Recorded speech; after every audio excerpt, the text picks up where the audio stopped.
Good afternoon, ladies and gentlemen, respected chair, key speakers, and fellow paper presenters. Myself, Shomit Chanda. I'm from Bangladesh. ICCR sponsored PhD scholar from Gujarat University.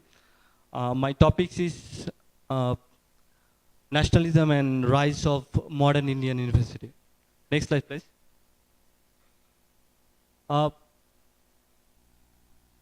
You see this map where we are actually before 1947, the whole India, and after 1947, we got partitioned. Independence comes, and in the other hand, we have that tragic partition. Next slide, please. These are the introduction of my paper. I'm beginning from 1857. 1857 is a very important and historical year in the history of modern Indian. 1857, we had that Sipo immunity in Meerut, and in that very year, we had the journey of our modern universities. We had 3 universities in 3 presidency, Bengal, Madras, and Bombay, and most importantly, 3 universities in three port cities. This is the most important things. They could select Delhi, but British have selected 3 port cities. So next slide, please. This is one, please, next slide. These are the objectives of my study: emergence of nationalism in the British era, university culture in the British era, impact of university on nationalism, impact of nationalism on university. Please, next slide. Next slide, please. And I divided nationalism in this manner: ethnic, religion, language, geography. In this topic, I want to talk about language only. Please, next slide. And religion, we know all that two-nation theory of Jinnah. 1947, we got India and Pakistan, and after that, when language comes, we got Bangladesh and Pakistan in 1971. Next slide, please. So geographically, our nationalism is like that: Bangladesh, India, and Pakistan. Please, next slide. These are the prominent practitioners of our nationalism. I don't want to mention their name because of time. Next slide, please. They are the prominent politicians from Gandhi to Bhagat Singh. There are so many. Please, next slide. This is one of the prominent person of our nationalism, Rabindranath Tagore, although he doesn't recognize himself as a nationalist, rather than we can call him socialist. These are his thoughts in nationalism in India. Nationalism, in 1917, he wrote this, that nationalism has a great meaning. Like this, I don't want to say any further about that. These are things. Next slide, please. This is another from Tagore. India has never had a real sense of nationalism. Who is saying? Tagore is saying, the writer of our national anthem, India, Bangladesh, and Sri Lanka. Next slide, please.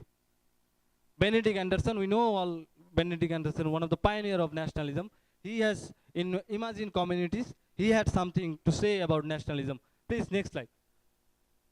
Here come this man, Thomas Babington Macaulay, 1835. What he said in his famous memorandum on education: academically, the journey of English started from there, and he said, Indian in blood, but English in taste, in opinions, in morals, and in intellect. This is Macaulay for you. Next slide, please. 1857, as I told, that unity, the first Indian independence revolt, I should say that from there, our nationalism, our nationalistic approach has been begun. Next slide, please. This is 1854, Wood's Despatch. And he said that second recommendation was universities on the model of the London University to be established in big cities such as Mumbai, Calcutta, and Madras. Next slide, please. But my point of view is that, why should we go for London? Since we have Pushpagiri, we have Nalanda, we have Takshashila, we have Vikramashila. You know that we were talking about previously that gurukuls. But we didn't follow that. We have shown the world that we have that guts of living with universities, showing the world that we had universities, and we had to follow London University rather than Nalanda. That is, next slide, please. Next slide, please.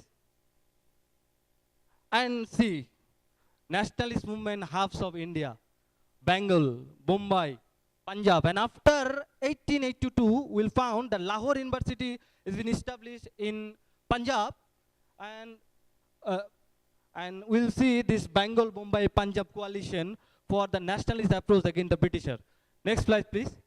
And these are the 22 universities. I forgot to say earlier that 22 universities from 1857 to 1947, 22 universities we had. Next slide, please. The time is over, please. Can you summarize Can it? I have 1 minute, Yes, please? please. Okay, I'm moving fast. These are the goal of the establishing universities in 1857. They said that the Sipahi immunity had that, earthquake-like pressure to the Britishers, and they have wanted to shift that intention of the public to other, so they have going through to establish university. Next slide, please. This is Lord Curzon, the University Act 1904, and from here, I want to say, I will finish of it, that the vernaculars language 1857 to 1904, there were no importance of vernaculars, only English, English in English. And in 1935, there are some slides over there, I don't want to go there, I am just finishing it off. In 1934, there was a debate in all India University Conference, and the professor, the deans, the dignitaries, the delegates, they were saying that if we go for the vernaculars, Indian education will be a farce. How funny. This is our nationalism at the worst, not the best. Thank you very much for listening. Thank you very much. May I now request Shraddha Raval from MS University to make the presentation.